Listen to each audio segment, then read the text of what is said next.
സഹോദരങ്ങളെ, ഷെയ്ഖുൽ ഇസ്ലാം ബിൻ തൈമിയ്യ റഹിമഹുല്ലാഹ് അദ്ദേഹത്തിൻ്റെ അൽ അഖീദത്തുൽ വസിത്തിയ്യയിൽ അടുത്തതായി നമുക്ക് വായിക്കാനുള്ളത് ഈ അദ്ദേഹം ഉദ്ധരിച്ച ആയത്താണ്. വഖൗലുഹു തബാറക ഇസ്മു റബ്ബിക ദിൽ ജലാലി വൽ ഇക്റാം. തബാറക ഇസ്മു റബ്ബിക്, നിന്റെ റബ്ബിൻ്റെ നാമം അത് എല്ലാ അനുഗ്രഹങ്ങളും നിറഞ്ഞതായിരിക്കുന്നു. ദിൽ ജലാലി വൽ ഇക്റാം, ദുൽ ജലാലി വൽ ഇക്റാമായ അള്ളാഹുവിൻ്റെ. നോക്കൂ, ഈ ആയത്തിൽ തബാറക എന്ന് പറഞ്ഞിരിക്കുന്നു. സൂറത്തു റഹ്മാനിലെ ആയത്താണിത്. തബാറക എന്ന വാക്കിൻ്റെ പ്രത്യേകത, അത് അള്ളാഹുവിനെ കുറിച്ചല്ലാതെ പറയുക പാടില്ല. തബാറക, അവരെല്ലാ ഖൈറുകളും നിറഞ്ഞവനായിരിക്കുന്നു. അത് റബ്ബിന് മാത്രം യോജിക്കുന്ന ഒരു പദമാണ്. ഇസ്മ റബ്ബിക്, നിന്റെ റബ്ബിൻ്റെ നാമം. അള്ളാഹു എങ്ങനെയുള്ളവനാണ്? ദിൽ ജലാലി വൽ ഇക്റാം, അവൻ ദുൽ ജലാലി വൽ ഇക്റാമാണ്. ധാരാളം പണ്ഡിതന്മാർ ഇത് അള്ളാഹുവിൻ്റെ ഒരു പേരായി തന്നെ എണ്ണിയത് കാണാം. ദുൽ ജലാലി വൽ ഇക്റാം എന്നത്, ദുൽ ജലാലി വൽ ഇക്റാം, അതിൻ്റെ അർത്ഥം ജലാലും ഇക്റാമും ഉള്ളവൻ എന്നാണ്. ജലാലും ഇക്റാമും ഉള്ളവൻ. എന്താണ് ഈ രണ്ട് പദത്തിൻ്റെ അർത്ഥം? ജലാൽ എന്നാൽ മഹത്വം എന്നാണ് അർത്ഥം. ഇക്റാം എന്നാൽ ആദരവ്. മഹത്വവും ആദരവുമുള്ളവൻ എന്നാണ് ദുൽ ജലാലി വൽ ഇക്റാം എന്ന് പറഞ്ഞാൽ അർത്ഥം. എന്താണ് അതുകൊണ്ട് ഉദ്ദേശം? നമുക്ക് ഏവർക്കും കേൾക്കുമ്പോൾ തന്നെ മനസ്സിലാകുന്നത് പോലെ അള്ളാഹു എല്ലാവിധ മഹത്വവും നിറഞ്ഞവനാണ്. അവൻ എല്ലാ ആദരവും ഉള്ളവനാണ്. അവൻ്റെ പടപ്പുകളാൽ മഹത്വപ്പെടുത്തപ്പെടുന്നവനാണവൻ. അവൻ്റെ പടപ്പുകൾ ആദരിക്കുന്നവനാണവൻ. അതുപോലെ ഇതിൻ്റെ മറ്റൊരു അർത്ഥമാണ് അള്ളാഹു മഹത്വം നൽകുന്നവനാണ്, അതുപോലെ അള്ളാഹു ആദരവ് നൽകുന്നവനുമാണ്. ഇത് രണ്ടും യോജിക്കുന്നത് കൊണ്ട് രണ്ടും ഈ പേരിൻ്റെ അർത്ഥമായി വരുന്നതിൽ യാതൊരു തടസ്സവുമില്ല. ദുൽ ജലാലി വൽ ഇക്റാം. നോക്കൂ, ഇതുപോലുള്ള പേരുകൾ റബ്ബ് സുബ്ഹാനഹു വ തആലയുടെ ധാരാളം വിശേഷണങ്ങളെ ഉൾക്കൊള്ളുന്ന പേരുകളാണ്. കാരണം അള്ളാഹു ഏത് നിലക്കും അവൻ മഹത്വമുള്ളവനാണ്. അവൻ്റെ എല്ലാ പേരുകളും വിശേഷണങ്ങളും പ്രവർത്തനങ്ങളും അവൻ്റെ സൃഷ്ടിപ്പും എല്ലാം അവൻ മഹത്വങ്ങൾക്ക് അർഹനായവനാണ് എന്ന് സൂചിപ്പിക്കുന്നു. എല്ലാവിധ ആദരവിനും അർഹനായവനാണ് എന്ന് നമുക്ക് മനസ്സിലാക്കാം. അതാണ് ദുൽ ജലാലി വൽ ഇക്റാം എന്ന് പറഞ്ഞാൽ. റസൂലുള്ളാഹി സ്വല്ലല്ലാഹു അലൈഹി വസല്ലം അവിടുത്തെ പല ദുആകളിലും ഈ പേര് പഠിപ്പിച്ചതായി നമുക്ക് കാണാം. റസൂലുള്ളാഹി സ്വല്ലല്ലാഹു അലൈഹി വസല്ലം ഒരാൾ ദുആ ചെയ്യുന്നതായി കേട്ടു. അല്ലാഹുമ്മ ഇന്നി അസ്അലുക ബിഅന്ന ലക്കൽ ഹംദ ലാ ഇലാഹ ഇല്ലാ അൻതൽ മന്നാനു ബദീഉസ് സമാവാതി വൽ അർദ് യാ ദൽ ജലാലി വൽ ഇക്റാം യാ ഹയ്യു യാ ഖയ്യൂം. നബി സല്ലല്ലാഹു അലൈഹി വസല്ലം പറഞ്ഞു, അദ്ദേഹം ഒരു പേര് വിളിച്ചിരിക്കുന്നു അള്ളാഹുവിൻ്റെ. അവൻ വിളിച്ചാൽ ഉത്തരം നൽകുന്ന പേരാണ് വിളിച്ചിരിക്കുന്നത്. ഈ ദുആ ചെയ്താൽ അതിനുശേഷം അള്ളാഹു എന്താണോ ചോദിക്കുന്നത് അള്ളാഹു അത് നൽകും എന്നാണ്. ആ ദുആയിൽ നമുക്ക് കാണാം യാ ദൽ ജലാലി വൽ ഇക്റാം. മറ്റൊരു ഹദീസിൽ റസൂലുള്ളാഹി സ്വല്ലല്ലാഹു അലൈഹി വസല്ലം പറഞ്ഞു, അലിദ്ദു ബിയാദൽ ജലാലി വൽ ഇക്റാം. അലിദ്ദു ബിയാദൽ ജലാലി വൽ ഇക്റാം. ആ ഹദീസിന്റെ മറ്റൊരു റിവായത്തിൽ കാണാം അലിഹു ബിയാദൽ ജലാലി വൽ ഇക്റാം എന്ന് പറഞ്ഞാൽ യാദൽ ജലാലി വൽ ഇക്റാം എന്ന് നിങ്ങൾ അള്ളാഹുവിനെ ധാരാളമായി വിളിക്കുക, ആവർത്തിച്ചു വിളിക്കുക. ഇൽഹാഹ് ഫിസ്സുആൽ എന്ന് പറഞ്ഞ ചോദ്യത്തിൽ അത് കേണു ചോദിക്കുക, പിന്നെയും പിന്നെയും ചോദിക്കുക. അങ്ങനെയുള്ള അർത്ഥം സൂചിപ്പിക്കുന്ന പദമാണ് നബി സല്ലല്ലാഹു അലൈഹി വസല്ലം പറഞ്ഞത് അലിദ്ദു. അതുപോലെ അലിഹു എന്ത് വിളിക്കാനാണ് പറഞ്ഞത്? ബിയാദൽ ജലാലി വൽ ഇക്റാം. അതുകൊണ്ട് ദുആ ചെയ്യുമ്പോൾ ഈ പേര് ധാരാളമായി വിളിക്കുക എന്നത് സുന്നത്താണ്, നബി സല്ലല്ലാഹു അലൈഹി വസല്ലം പഠിപ്പിച്ച മര്യാദയാണ്. യാ ദൽ ജലാലി വൽ ഇക്റാം, യാ ദൽ ജലാലി വൽ ഇക്റാം.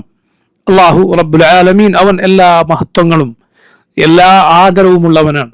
അതുപോലെ അവൻ്റെ പടപ്പുകൾക്ക് അവർ ഉദ്ദേശിക്കുന്നവർക്ക് ആദരവ് നൽകുന്നവനാണ് റബ്ബ് സുബ്ഹാനഹു വ തആല.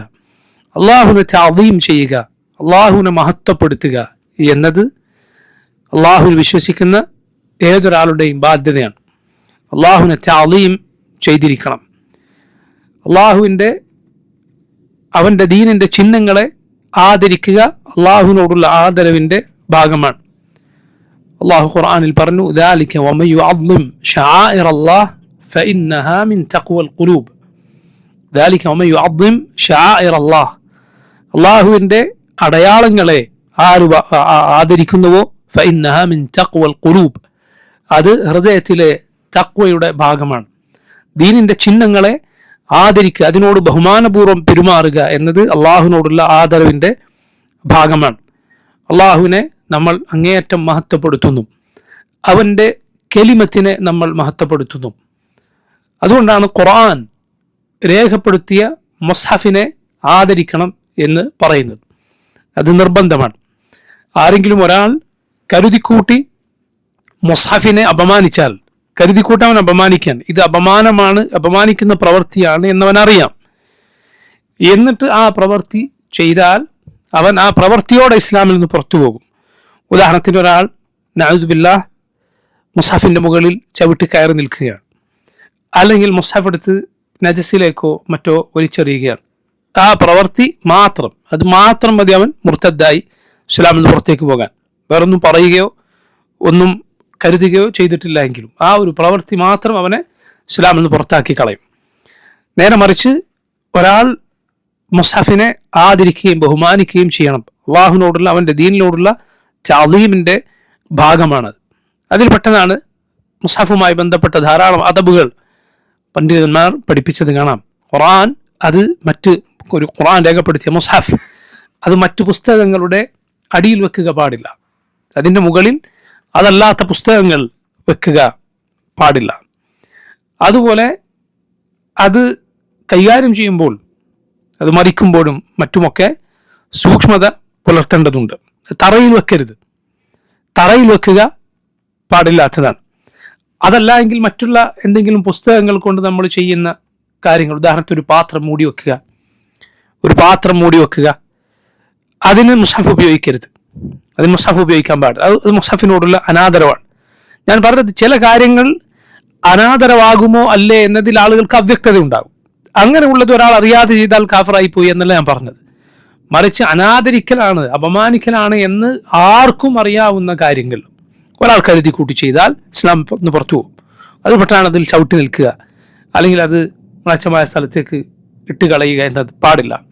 ഇത് നോക്കുക, ഈ തഅദീം കുട്ടികളെ പഠിപ്പിക്കണം. മനസ്സിലായില്ലേ? സാധാരണ പുസ്തകങ്ങളിൽ വരഞ്ഞിടുന്നത് പോലെ മുസ്ഹഫിൽ വരഞ്ഞിടാനോ മറ്റോ പാടില്ല. അത് ശ്രദ്ധിക്കണം, അത് കീറരുത്, അത് ആദരിച്ചു വെക്കണം എന്നിങ്ങനെ മക്കളെ അതിൽ തർബിയത്ത് ചെയ്ത് എടുക്കണം. പഴയ കാലത്ത് ആളുകൾ കുട്ടികളെ പഠിപ്പിച്ചിരുന്ന നല്ല കാര്യങ്ങൾ പെട്ടതായിരുന്നു അത്, മുസ്ഹഫിനെ ആദരിക്കണമെന്നത്. കാരണം എന്താണ്? മുസ്ഹഫിനെ ആദരിക്കുക എന്നത് അതിൽ അള്ളാഹു എന്താണോ പറഞ്ഞത് ആ കാര്യത്തെ ആദരിക്കുന്നതിലേക്ക് അവരെ നയിക്കും. മുസ്ഹഫിനെ ആദരിച്ചാൽ അതിൽ അള്ളാഹു പറഞ്ഞ കാര്യത്തിന് നൽകേണ്ട ആദരവും അള്ളാഹുവിൻ്റെ കലാമിന് നൽകേണ്ട സ്ഥാനവും അവരെ ഉണർത്തും. അത് കാരണം ഇത് അള്ളാഹുവിൻ്റെ കലാമാണിത്, അത് രേഖപ്പെടുത്തിയതാണ് മുസ്ഹഫ്.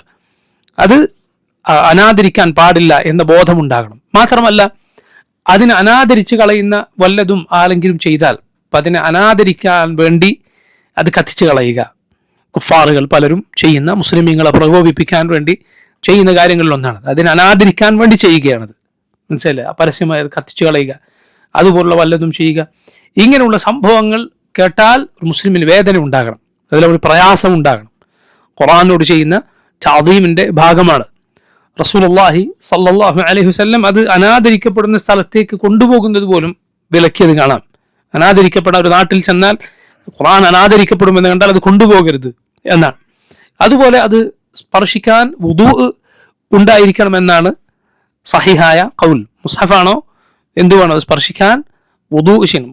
ഖുർആനോടുള്ള ആദരവിൻ്റെ ഭാഗം കൂടിയാണ്. മുസ്ഹഫ് സ്പർശിക്കാൻ വുദൂ ചെയ്യണം. അതേസമയം ഹഫ്ളിൽ നിന്നൊരാൾ പാരായണം ചെയ്യുകയാണ്, മനപ്പാഠം പാരായണം ചെയ്യുകയാണ്, വുദൂ നിർബന്ധമില്ല. അതുപോലെ മൊബൈൽ ഫോണിലോ മറ്റോ പാരായണം ചെയ്യുകയാണ്, വുദൂ നിർബന്ധമില്ല. അതുപോലെ ഖുർആനും അതല്ലാത്തതും രേഖപ്പെടുത്തിയ കിതാബാണ്. ഉദാഹരണത്തിന് തഫ്സീറാണ്, ഖുർആനിൻ്റെ അർത്ഥം അതിലുണ്ട്. അപ്പോൾ സ്വാഭാവികമായും ഖുർആനിലെ ആയത്തുകളെക്കാൾ അതിൻ്റെ അർത്ഥം കൊടുത്തിട്ടുണ്ടാവും. അർത്ഥം മുസ്ഹഫിൻ്റെ പദങ്ങളെക്കാൾ കൂടുതൽ വന്നു. അതോടെ അത് പിന്നെ മുസ്ഹഫിൻ്റെ ഹുക്കും, മുസ്ഹഫിൻ്റെ വിധികൾക്ക് അതിന് ബാധകമാവുകയില്ല. അതുകൊണ്ട് തന്നെ അത് എടുക്കാൻ ഒരാൾക്ക് വുദൂ വേണ്ടതില്ല. മുസ്ഹഫാണോ വുദൂ വേണം. സല്ലല്ലാഹു അലൈഹി വസല്ലം ഹദീസിൽ അവിടുന്ന് ചില നാടുകളിലേക്ക് എഴുതാൻ പറഞ്ഞതായി കാണാം. അല്ലാ യമസ്സൽ ഖുർആന ഇല്ലാ താഹിർ, അല്ലാ യമസ്സൽ ഖുർആന ഇല്ലാ താഹിർ, ശുദ്ധിയിലല്ലാതെ മുസ്ഹഫ് സ്പർശിക്കരുത് എന്ന് നബി സല്ലല്ലാഹു അലൈഹി വസല്ലം എഴുതി അയക്കാൻ കൽപ്പിച്ചത് കാണാം. അപ്പോൾ നോക്കത് മുസ്ഹഫിനെ ആദരിക്കുന്നതിൻ്റെ ഭാഗമാണ്. അതുപോലെ ദീനിൻ്റെ ഷാർ, മസ്ജിദുകൾ, അള്ളാഹുവിൻ്റെ മസ്ജിദുകൾ, അതിനോട് ആദരവ് പുലർത്തുക, നബി സല്ലല്ലാഹു അലൈഹി വസല്ലം ഹദീസുകളോട് ആദരവ് പുലർത്തുക, ഇങ്ങനെ ദീനിൻ്റെ ചിഹ്നങ്ങളോട് ആദരവ് പുലർത്തുക. അള്ളാഹുവിൻ്റെ റസൂൽ സല്ലല്ലാഹു അലൈഹി വസല്ലമയെ കുറിച്ച് ബഹുമാനപുരസരമല്ലാതെ സംസാരിക്കാനോ പറയാനോ പാടില്ല. മുഹമ്മദ് സല്ലല്ലാഹു അലൈഹി വസല്ലമയെ കുറിച്ച് അങ്ങേയറ്റത്തെ ബഹുമാനം മനസ്സിലുണ്ടായിരിക്കണം. ഇതെല്ലാം അള്ളാഹുവിനെ തഅലീം ചെയ്യുന്നതിൻ്റെ, അവനെ മഹത്വപ്പെടുത്തുന്നതിൻ്റെ ഭാഗമാണ്. അള്ളാഹു ആദരിച്ചതിനെ ആദരിക്കുക എന്നത്. അള്ളാഹുവിൻ്റെ ഹറമുകളെ ആദരിക്കുക, അള്ളാഹുവിൻ്റെ ഹറമുകളെ ആദരിക്കുക. മക്കയും മദീനയും പ്രത്യേകിച്ച് അതിൽ ഹറം, അതിൽ അള്ളാഹു ഹറമായി നിശ്ചയിച്ച പ്രദേശത്തെ ആദരിക്കുക നിർബന്ധമാണ്. അവിടെ തെറ്റ് ചെയ്യുന്നത് പുറത്ത് തെറ്റ് ചെയ്യുന്നത് പോലെയല്ല. അള്ളാഹു പറഞ്ഞത് വമൻ യുരിദ് ഫീഹി ബിഇൽഹാദിൻ ബിദുൽമിൻ നുദിഖുഹു മിൻ അദാബിൻ അലീം. ആരെങ്കിലും അവിടെ ഒരു തിന്മ പ്രവർത്തിക്കാൻ ഉദ്ദേശിച്ചാൽ നാം അവനെ വേദനയേറിയ ശിക്ഷ അനുഭവിപ്പിക്കും. ചെയ്യാൻ തീരുമാനിച്ചാൽ പോലും അള്ളാഹുവിൻ്റെ ശിക്ഷ ഉണ്ടാകും എന്നാണ്. ഇബ്നുൽ ഖയ്യിം റഹിമഹുല്ലാഹ് അദ്ദേഹം പറഞ്ഞു, ഒരു രാജാവിൻ്റെ നാട്ടിൽ എവിടെയെങ്കിലും വെച്ച് അയാളുടെ കൽപ്പന ധിക്കരിക്കുന്നതും അയാളുടെ കൊട്ടാരത്തിൽ കയറി അയാളുടെ കൽപ്പന ധിക്കരിക്കുന്നതും രണ്ടും ഒരുപോലെ ആവുമോ? അയാൾ രണ്ടിനോട് ഒരുപോലെയാണോ പെരുമാറുക? ഒരുപോലെയാണോ ശിക്ഷിക്കുക? അല്ല. എങ്കിൽ മാലിക്കുൽ മുൽക്കായ റബ്ബ് സുബ്ഹാനഹു വ തആലയുടെ ഭൂമിയിൽ എവിടെയും അള്ളാഹുവിനെ ധിക്കരിക്കുന്നത് തെറ്റാണ്. അള്ളാഹുവിൻ്റെ ഭൂമിയാണ്. പക്ഷേ അതിൽ അള്ളാഹു കൂടുതൽ പ്രത്യേകത നൽകിയ സ്ഥലങ്ങളിൽ വെച്ച് അള്ളാഹുവിനെ ധിക്കരിക്കുക എന്നത് കൂടുതൽ ഗൗരവകരമാണ്. നോക്കൂ, തിന്മ അത് എണ്ണത്തിൽ വർദ്ധിക്കും എന്നതുപോലെ അതിൻ്റെ വണ്ണത്തിലും അത് വർദ്ധിക്കും, അതിൻ്റെ കടുപ്പത്തിൽ വർദ്ധിക്കും. നന്മയും അങ്ങനെ തന്നെയാണ്. നന്മ എപ്പോഴും എണ്ണത്തിൽ എന്താകണമെന്നില്ല, കുറേ ആകണമെന്നില്ല. പക്ഷെ അത് ചെയ്യുന്ന അതിൻ്റെ വലിപ്പത്തിൽ അത് വലുതാകും. ആളുടെ നീയത്തിനനുസരിച്ച് അമൽ വലുതാകും. എണ്ണത്തിൽ ഒരു പക്ഷേ കൂടിയില്ല എങ്കിലും, ഇപ്പോൾ ഒരു തിന്മ ചെയ്താൽ 70 തിന്മ ചെയ്ത പ്രതിഫലം അങ്ങനെ വന്നിട്ടില്ല എങ്കിൽ കൂടി അതിൻ്റെ ഗൗരവം വർദ്ധിക്കാൻ മറ്റ് ചില കാരണങ്ങൾ മതിയാകും. ഉദാഹരണത്തിന് പുറത്തുള്ള ഒരാളെ ഉപദ്രവിക്കുന്നത് പോലെയല്ല ഒരാൾ. നബി സല്ലല്ലാഹു അലൈഹി വസല്ലം ഹദീസുകൾ കാണാം, നീ പുറത്ത് ഏതെങ്കിലും വീട്ടിൽ പോയി എത്രയോ വീടുകളിൽ മോഷ്ടിക്കുന്നതിനേക്കാൾ ഗൗരവകരമാണ് അയൽവാസിയുടെ വീട്ടിൽ നിന്ന് മോഷ്ടിക്കുക. കാരണം അയാളോട് ഹക്ക് കൂടുതലാണ്. മറ്റുള്ളവരെ ദ്രോഹിക്കുന്നതിനേക്കാൾ ഗൗരവകരമാണ് മാതാപിതാക്കളെ ദ്രോഹിക്കുക, കുടുംബങ്ങളെ ദ്രോഹിക്കുക എന്നതുപോലെ. അപ്പോൾ നോക്കൂ, അള്ളാഹു ആദരിച്ചവയെ ആദരിക്കുക, അള്ളാഹുവിനോട് അങ്ങേയറ്റത്തെ ആദരവും മഹത്വവും മനസ്സിലുണ്ടാവുക എന്നത് ഈ പേര് പഠിക്കുന്നവരുടെ ബാധ്യതയാണ്. അള്ളാഹുവിൻ്റെ ദുൽ ജലാൽ വൽ ഇക്റാം എന്ന പേര് പഠിക്കുമ്പോൾ നമ്മൾ മനസ്സിലാക്കേണ്ട കാര്യമാണ്. നോക്കിയതിനു ശേഷം ഷെയ്ഖുൽ ഇസ്ലാം റഹിമഹുല്ലാഹ് ഈ കിതാബിൽ അള്ളാഹു അർശിൽ ആരോഹണം ചെയ്തിരിക്കുന്നു, ഇസ്തിവാ ചെയ്തിരിക്കുന്നു, അവൻ്റെ സിംഹാസനത്തിന് മുകളിലായിരിക്കുന്നു എന്ന ആയത്ത് കൊടുക്കുന്നതിന് മുൻപായി ഇനി ഒരുപാട് ആയത്തുകൾ ഷെയ്ഖുൽ ഇസ്ലാം റഹിമഹുല്ലാഹ് അള്ളാഹുവിനെ പോലെ മറ്റാരുമില്ല, അവന് തുല്യനായി ആരുമില്ല എന്ന് ഖുർആനിൽ വന്നിട്ടുള്ള ഒരുപാട് ആയത്തുകളാണ് നൽകിയിട്ടുള്ളത്. അതിനുശേഷമാണ് പൊതുവെ അഹ്ലുസുന്നത്തും അല്ലാത്തവരും തർക്കത്തിലുള്ള അള്ളാഹു അർശിന് മുകളിൽ ആരോഹണം ചെയ്തിരിക്കുന്നു എന്ന അത് വന്നിട്ടുള്ള ആയത്ത് ഉദ്ധരിക്കുന്നത്. അത് തർക്കം ആയതെപ്പോഴാണ്? പിൽക്കാലത്ത് മാത്രമാണ്. അതല്ല എങ്കിൽ സലഫുകളിൽ ഇത് ഇജ്മാ ഉള്ള കാര്യമാണ്. സഹാബത്തും താബിഈങ്ങളും താബിഈങ്ങളും ഒക്കെ ഏകോപിച്ച അഭിപ്രായക്കാരാണ്. അവർക്കിടയിൽ യാതൊരു തർക്കവുമില്ല. അള്ളാഹു ഏഴാകാശങ്ങൾക്ക് മുകളിൽ അവന്റെ അർശിന് മുകളിൽ ഇസ്തിവാ ചെയ്തിരിക്കുന്നു, ആരോഹണം ചെയ്തിരിക്കുന്നു എന്നതിൽ സലഫുകൾക്ക് യാതൊരു തർക്കവുമില്ല. മുൻഗാമികൾക്ക് അവർക്കിടയിൽ ഇജ്മാ ആണ്. പിൽക്കാലത്ത് വന്നവർ മാത്രമാണ് അതിൽ തർക്കമുണ്ടാക്കിയത്. അതുകൊണ്ട് തന്നെ ആ തർക്കത്തിൽ ദീനിൽ യാതൊരു സ്ഥാനവുമില്ല. എല്ലാ അഭിപ്രായ വ്യത്യാസവും പരിഗണിക്കപ്പെടേണ്ടതല്ല എന്ന പാഠം അതിലുണ്ട്. മനസ്സിലായി? എന്തു പറഞ്ഞാലും ചില ആളുകൾ പറയും അതിൽ അഭിപ്രായ വ്യത്യാസമുണ്ട്, അതിൽ രണ്ട് അഭിപ്രായമുണ്ട്, അതിങ്ങനെ അഭിപ്രായമുണ്ട്. പക്ഷെ എല്ലാ അഭിപ്രായ വ്യത്യാസങ്ങളും എന്തല്ല, ദീനിൽ പരിഗണിക്കപ്പെടുകയില്ല. ഉദാഹരണത്തിന് നബി സല്ലല്ലാഹു അലൈഹി വസല്ലം ജന്മദിനം ആഘോഷിക്കുക. ചില ആളുകൾ പറയും അതിൽ പണ്ഡിതന്മാർക്കിടയിൽ അഭിപ്രായ വ്യത്യാസമുണ്ട്. ശരി, നിങ്ങൾ ഈ പറയുന്നത് പിൽക്കാലത്തുണ്ടായ അഭിപ്രായ വ്യത്യാസം മാത്രമാണ്. സലഫുകളിൽ, മുൻഗാമികളിൽ, സഹാബത്തിനിടയിലോ താബിഈങ്ങൾക്കിടയിലോ താബിഈങ്ങൾക്കിടയിലോ ഇങ്ങനെ ഒരു പരിപാടിയേ ഉണ്ടായിട്ടില്ല. അങ്ങനെ ഒന്നും അവർ ചെയ്തിട്ടേ ഇല്ല. അപ്പോൾ നോക്കൂ, ഇജ്മാ നേരത്തെ സ്ഥിരപ്പെട്ടു. ഇജ്മാ അഥവാ മുസ്ലിമീങ്ങളുടെ ഏകോപിച്ച അഭിപ്രായം നേരത്തെ സ്ഥിരപ്പെട്ടു. പ്രത്യേകിച്ച് അത് സലഫുകളാണ്, മുൻഗാമികളാണ്. എങ്കിൽ അവർക്ക് ശേഷം ഉണ്ടായിത്തീരുന്ന അഭിപ്രായ വ്യത്യാസങ്ങൾക്ക് ദീനിൽ യാതൊരു പരിഗണനയുമില്ല. അത് തിരിഞ്ഞു നോക്കാൻ പാടില്ല. അത് ഒരിക്കലും മുൻഗാമികൾക്കിടയിൽ ഒരു വിഷയത്തിൽ അഭിപ്രായ വ്യത്യാസം ഉണ്ടായതുപോലെയല്ല. മുൻഗാമികളിൽ അഭിപ്രായ വ്യത്യാസം ഉണ്ടായാൽ പോലും സഹീഹ് ഏതാണോ അതാണ് സ്വീകരിക്കേണ്ടത്. നബി സല്ലല്ലാഹു അലൈഹി വസല്ലം ഹദീസിനോട് യോജിക്കുന്നത് ഏതോ അതാണ് സ്വീകരിക്കേണ്ടത്, എത്ര ചെറിയ വിഷയമാണ് എങ്കിൽ പോലും. പക്ഷേ അതിൽ പലപ്പോഴും മറ്റൊരു അഭിപ്രായം സ്വീകരിച്ച ആളെ നമ്മളൊരു പിഴച്ചവാദക്കാരനായി പറയുകയില്ല. അത് കേവലമായൊരു അബദ്ധം അദ്ദേഹത്തിന് സംഭവിച്ചു എന്ന് മാത്രം. ഗഫറ അല്ലാഹു ലഹു, അള്ളാഹു അദ്ദേഹത്തിന് പുറത്തു കൊടുക്കട്ടെ, അവിടെ കഴിഞ്ഞു. പക്ഷെ നമുക്ക് ശരിയാണെന്ന് മനസ്സിലായതേ സ്വീകരിക്കാൻ പാടുള്ളൂ. എന്നാൽ നോക്കൂ, അവർക്കിടയിൽ ഒരു അഭിപ്രായ വ്യത്യാസമില്ലാത്ത കാര്യം പിൽക്കാലത്ത് ചില ആളുകൾ ഉണ്ടാക്കിയാൽ ആ അഭിപ്രായ വ്യത്യാസം ഒരിക്കലും പരിഗണിക്കാൻ പാടില്ല. അതല്ല എങ്കിൽ എന്ത് ബിദ്അത്ത് ഉണ്ടായാലും, എത്ര വലിയ കുഫ്ർ ഉണ്ടെന്നാലും അതിന് അനുയായികൾ ഉണ്ടാവും, ഒരു സംശയമില്ല അതിൽ. എത്ര വലിയ ദലാലത്താണെങ്കിലും. ഉദാഹരണത്തിന് ഈ കാലത്ത് ഒരാൾ വന്ന് പറയുകയാണ്, അങ്ങനെ പലതവണ നമ്മൾ കേട്ടിട്ടുണ്ട്, എന്ത് അയാൾ ഈസയാണ്, ഈസാ നബി അലൈഹിസ്സലാമാണ്. യാ സുബ്ഹാനല്ലാഹ്, അയാൾ ചിലപ്പോൾ 20, 25, 30, 35 ഒക്കെ കൊല്ലം വേറെ പേരിൽ ജീവിച്ച മനുഷ്യനായിരിക്കും. ആ പേരിൽ അയാൾക്ക് പാസ്പോർട്ടും അതുപോലെ അയാളുടെ ഐഡന്റിറ്റി ഒക്കെ നേരത്തെ ഉണ്ടാവും. പിന്നെ കഴിയുമ്പോൾ പെട്ടെന്ന് ഇയാൾ ഈസയായി മാറുന്നത് അലൈഹിസ്സലാം. എങ്ങനെയാണ് അയാൾ പെട്ടെന്ന് ഒരു ദിവസം ഈസാ അലൈഹിസ്സലാമായി മാറുന്നത്? ഈസാ നബിക്ക് നേരത്തെ വേറെ പേരുണ്ടായിരുന്നോ? ഇല്ല, ഈസാ അലൈഹിസ്സലാം. അവസാന കാലത്ത് ദിമഷ്കിൽ ആ മസ്ജിദിന്റെ മിനാരത്തിന് മുകളിൽ 2 മലക്കുകളുടെ ചുമലുകളിൽ കൈവച്ച് ഈസാ അലൈഹിസ്സലാം ഇറങ്ങി വരും. റസൂലുള്ളാഹി സ്വല്ലല്ലാഹു അലൈഹി വസല്ലം പറഞ്ഞതാണ്. മുസ്ലിമീങ്ങൾ തിരിച്ചറിയും. പക്ഷേ എത്രയോ ആളുകൾ ഈസാ നബിയാണെന്ന് അവകാശപ്പെട്ടു വന്നിട്ടുണ്ട്, മഹ്ദിയാണെന്ന് അവകാശപ്പെട്ടു വന്നിട്ടുണ്ട്. പണ്ടുകാലം മുതലേ വന്നിട്ടുണ്ട്, പണ്ടുകാലം മുതലേ അവകാശപ്പെട്ടു വന്നിട്ടുണ്ട്. പക്ഷെ ഇങ്ങനെ എന്ത് നബി അതിനേക്കാൾ വലുതാണ് നബിയാണെന്ന് പറഞ്ഞു വരിക. അവർക്ക് അനുയായികൾ ഉണ്ടായിട്ടുണ്ട്. സുബ്ഹാനല്ലാഹ്, ഇവിടെ യമാമയിൽ ആധുനിക കാലത്തെ റിയാദിനടുത്ത പ്രദേശമാണ് യമാമ. അവിടെയാണ് ആര് പ്രത്യക്ഷപ്പെട്ടത്? മുസൈലിമ അൽ കദ്ദാബ്. ലാ ഇലാഹ ഇല്ലല്ലാഹ്. അവന്റെ അനുയായികൾ എന്നാൽ മുസ്ലിം ഉമ്മത്തിന് വലിയ ഭീഷണിയായ രൂപത്തിൽ അത്ര അനുയായികൾ ഉണ്ടായിരുന്നു. അതുകൊണ്ടാണ് അവനുമായുള്ള യുദ്ധത്തിൽ ഒരുപാട് ഖുർആൻ മനഃപ്പാഠമാക്കിയ സഹാബിമാർ ഷഹീദുകളായി പോയിട്ടുണ്ട്. മുസ്ലിമീങ്ങൾ അവനുമായി ചെയ്ത യുദ്ധത്തിൽ മുസ്ലിമീങ്ങൾക്ക് വലിയ നഷ്ടങ്ങളുണ്ടായി. ഒടുവിൽ മഹാനായ സഹാബി സൈഫും മിൻ സുയൂഫില്ലാഹ്, അള്ളാഹുവിൻ്റെ വാളുകളിൽപ്പെട്ട ഒരു വാൾ എന്ന് റസൂലുള്ളാഹി സ്വല്ലല്ലാഹു അലൈഹി വസല്ലം വിശേഷിപ്പിച്ച ഖാലിദ് ഇബ്നുൽ വലീദ് റളിയല്ലാഹു അൻഹുവിൻ്റെ നേതൃത്വത്തിൽ മുസൈലമയെ കൊന്നു. അബൂബക്കർ സിദ്ദീഖ് റളിയല്ലാഹു അൻഹു അതറിഞ്ഞപ്പോൾ ശുക്റിന്റെ സുജൂദ് ചെയ്തു. ശുക്റിന്റെ സുജൂദ്, അള്ളാഹുവിന് നന്ദിയുടെ സുജൂദ് ചെയ്തു. ആര്?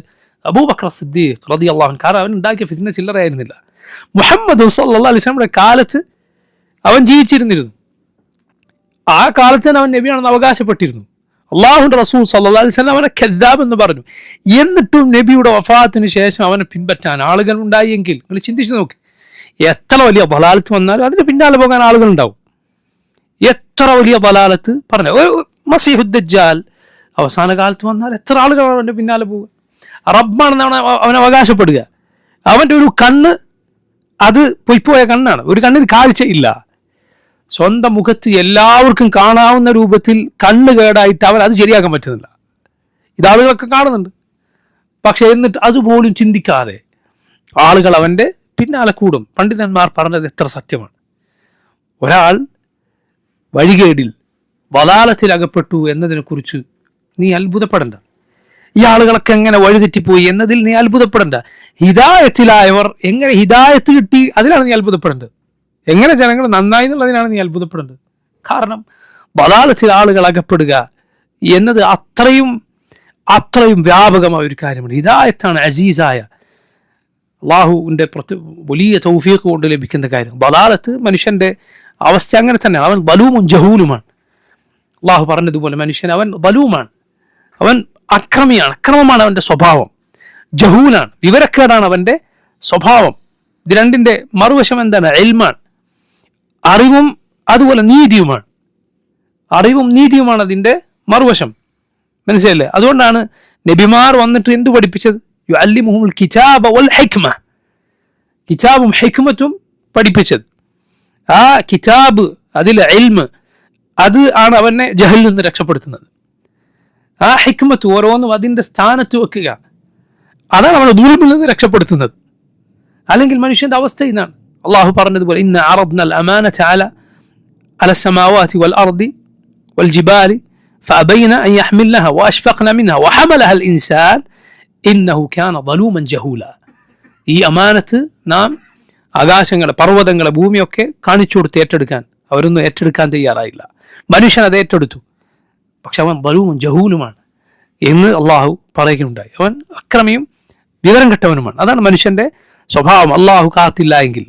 അതുകൊണ്ട് ഏത് വിവരക്കേടിനും ആളുകൾ, ഏത് വഴികേടിനും അത് പിൻപറ്റാൻ ഉണ്ടാവും. സ്വാഭാവിക അഭിപ്രായ വ്യത്യാസം ഉണ്ടാവും. കുറേ ആളുകൾ അതിൻ്റെ ആളുകളായിട്ടുണ്ടാവും. ഇല്ല, അതൊന്നും അത് സത്യമാണെന്നതിൻ്റെ തെളിവല്ല. ഖുർആനും സുന്നത്തും ആണ് നമ്മുടെ മുന്നിലുള്ള തെളിവ്. റസൂലുള്ളാഹി സ്വല്ലല്ലാഹു അലൈഹി വസല്ലം പറഞ്ഞു, ഖദ് തറക്തുകും അലൽ ബൈദാ, ഞാൻ നിങ്ങളെ വിട്ടേച്ചു പോകുന്നത് വെളുവെളുത്തൊരു മാർഗത്തിനാണ്. ലൈലുഹ കനഹാരിഹ, അതിൻ്റെ രാത്രി പോലും പകൽ പോലെ വെട്ടിത്തിളങ്ങുന്നതാണ്. ലാ യസീഗു അൻഹ ബഅദി ഇല്ലാ ഹാലിക്, നശിച്ചവനല്ലാതെ എനിക്ക് ശേഷം അതിൽ നിന്ന് വഴിതെറ്റി പോവുകയില്ല. അതുകൊണ്ട് റസൂലുള്ളാഹി സ്വല്ലല്ലാഹു അലൈഹി വസല്ലമയുടെ വഴിയേതോ, സഹാബത്തിന്റെ വഴിയേതോ, അതുമായി തട്ടിച്ചു നോക്കുക. എങ്കിലാണ് നമുക്ക് തിരിച്ചറിയാൻ സാധിക്കുക.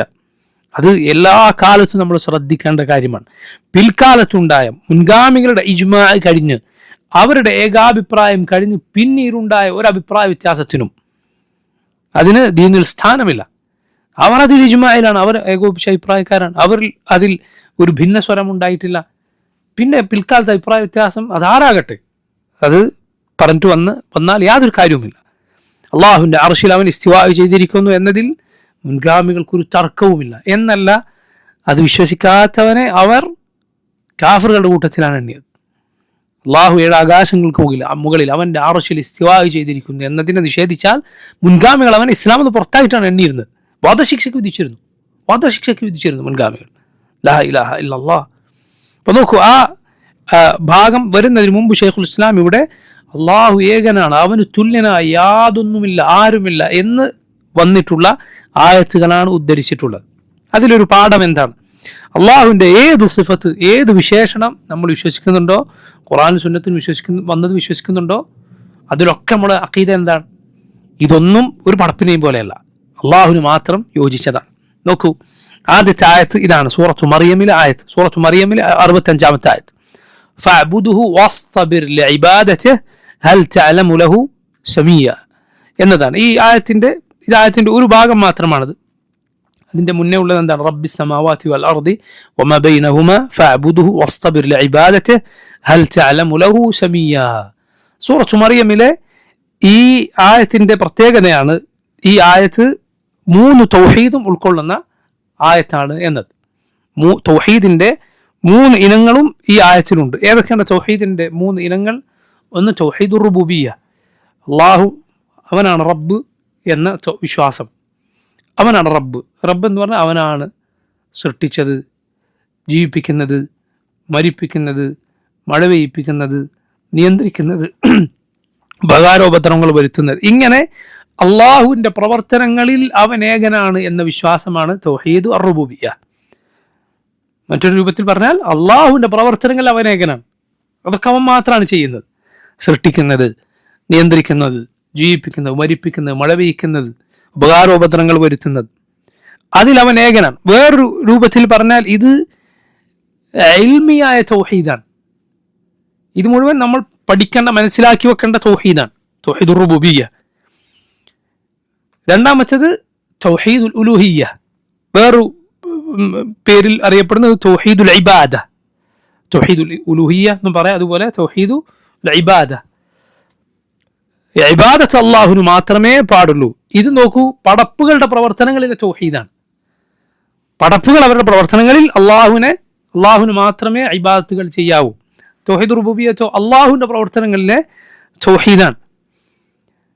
ഇബാദത്തിൻ്റെ ഏതംശവും, ദുആഓ ബലിയറുക്കലോ പോലുള്ള ഏത് ഇബാദത്ത്, സുജൂദോ റുകൂഅോ, അത് അള്ളാഹുവിന് മാത്രമേ പാടുള്ളൂ. ഇതാണ് തൗഹീദു അൽ ഇബാദ അല്ലെങ്കിൽ തൗഹീദുൽ ഉലൂഹിയ്യ.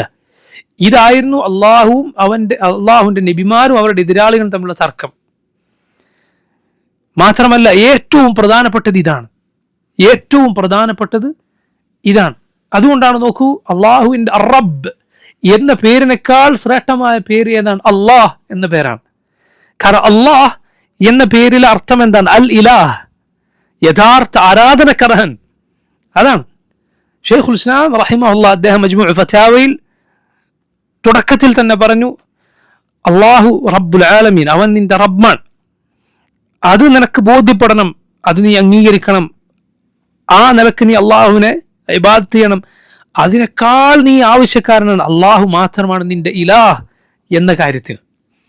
കാരണം അതിലാണ് നിന്റെ സ്നേഹം, നിന്റെ പ്രതീക്ഷ, നിന്റെ ഭയം എല്ലാം വരുന്നത് ഇതിനാണ്.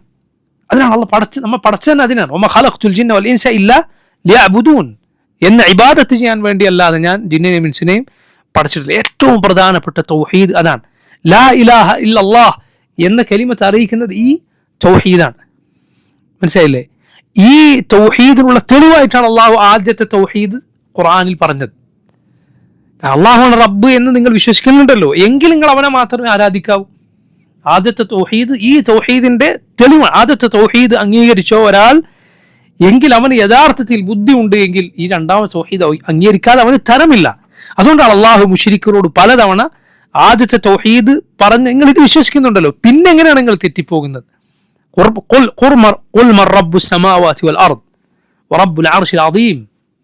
ആരാണ് ആകാശങ്ങളുടെയും ഭൂമിയുടെയും മഹത്തായ അർശിന്റെയും റബ്ബ്?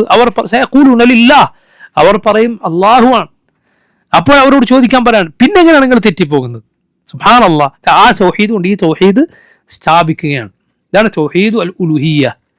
മൂന്നാമത്തേത് തൗഹീദുൽ അസ്മാഇ വസ്സിഫാത്ത്. തൗഹീദുൽ അസ്മാഇ വസ്സിഫാത്ത്, അള്ളാഹുവിൻ്റെ പേരുകളിലും വിശേഷണങ്ങളിലും അവൻ ഏകനാണ്, അതിലുള്ള വിശ്വാസം. അള്ളാഹു പഠിപ്പിച്ചതുപോലെ അവൻ്റെ പേരുകളിലും വിശേഷങ്ങളിലും വിശ്വസിക്കുക. നോക്കൂ, നമ്മൾ മുമ്പ് ഈ കിതാബ് തുടങ്ങുമ്പോൾ പറഞ്ഞിരുന്നു, ഈ കിതാബിലെ വിഷയം ഈ തൗഹീദാണ്. മൂന്നാമത്തെ പറഞ്ഞ തൗഹീദാണ് ഈ കിതാബിലെ വിഷയം. നോക്കൂ, ഇതും നേരത്തെ പറഞ്ഞതുപോലെ ആദ്യത്തെ തൗഹീദുർ റുബൂബിയ്യത്തിൽ പറഞ്ഞതുപോലെ ഇൽമിയായ തൗഹീദാണ്, അഥവാ നമ്മളുടെ അറിവിലേക്കുള്ളതാണ് ഈ തൗഹീദ്. തൗഹീദുൽ ഇബാദത്തോ അത് അമലിയായ തൗഹീദാണ്, നമ്മുടെ പ്രവർത്തനങ്ങളിൽ വരേണ്ട തൗഹീദാണ്. അതുകൊണ്ട് ചില പണ്ഡിതന്മാർ മുൻഗാമികളിൽ തന്നെ ഈ തൗഹീദുർ റുബൂബിയ്യത്തും മൂന്നാമത്തെ തൗഹീദുൽ അസ്മാ വസ്സിഫാത്തും, ഒന്നാമത്തെ തൗഹീദുർ റുബൂബിയ്യത്തും മൂന്നാമത്തെ തൗഹീദുൽ അസ്മാ വസ്സിഫാത്തും ഒറ്റൊരു പേരിൽ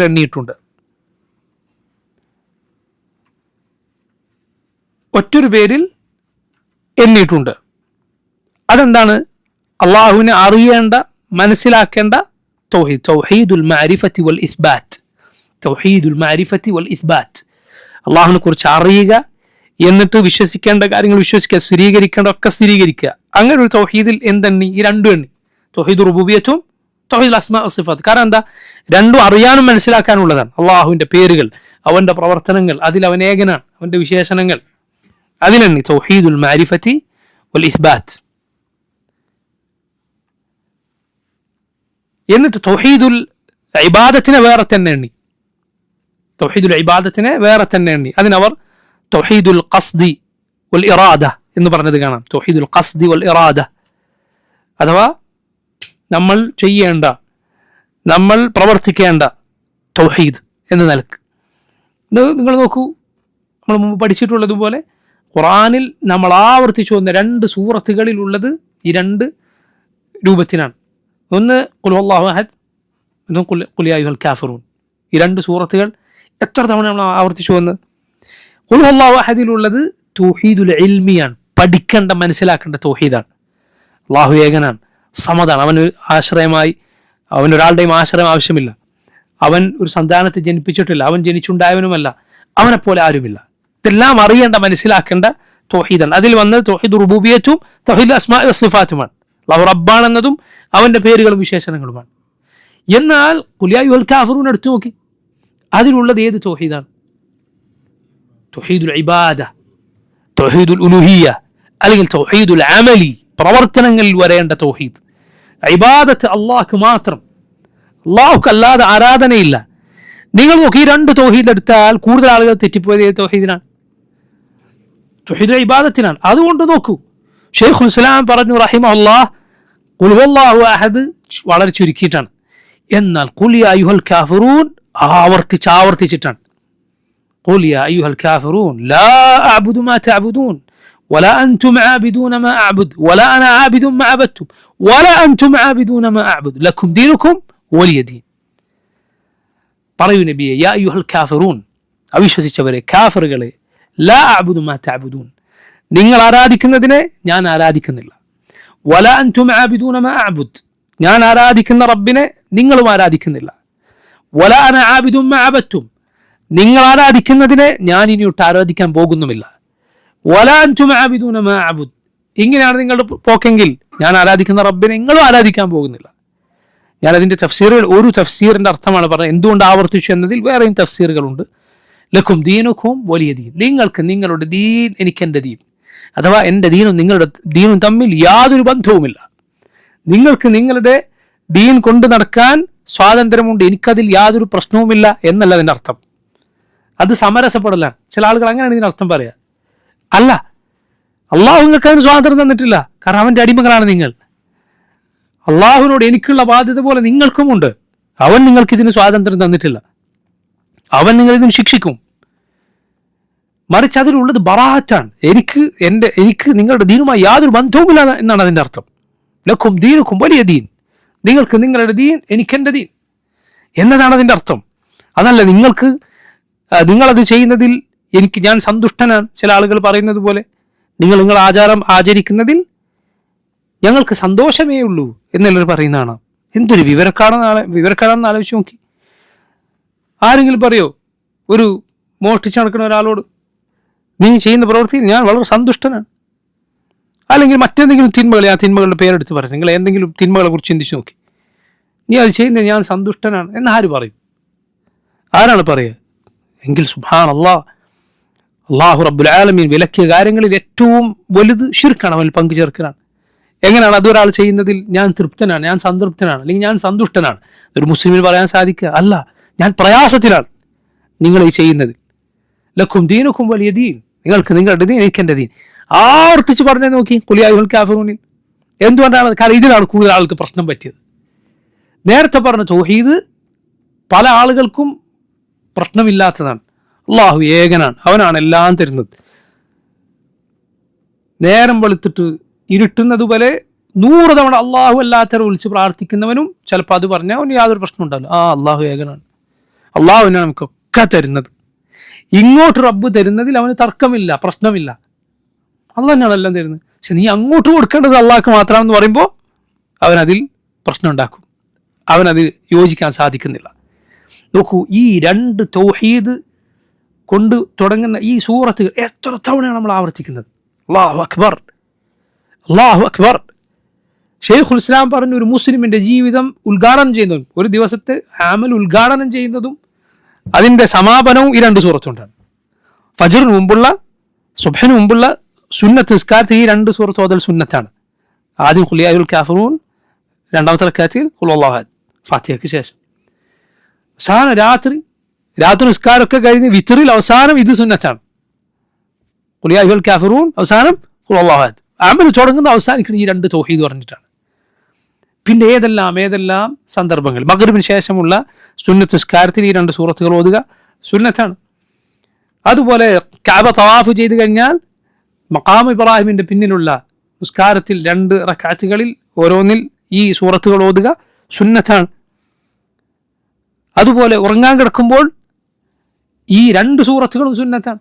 ഖുൽ യാ അയ്യുഹൽ കാഫിറൂൻ ഉറങ്ങാൻ കിടക്കുമ്പോൾ ഓതൽ സുന്നത്താണ്, ഹദീസുകൾ വന്നിട്ടുണ്ട്. അതുപോലെ നമ്മൾ ബാക്കി 2 മുഅവ്വിദത്താനി ഫലഖിന്റെയും നാസിന്റെയും കൂടെ എന്ത് ഓതുന്നു?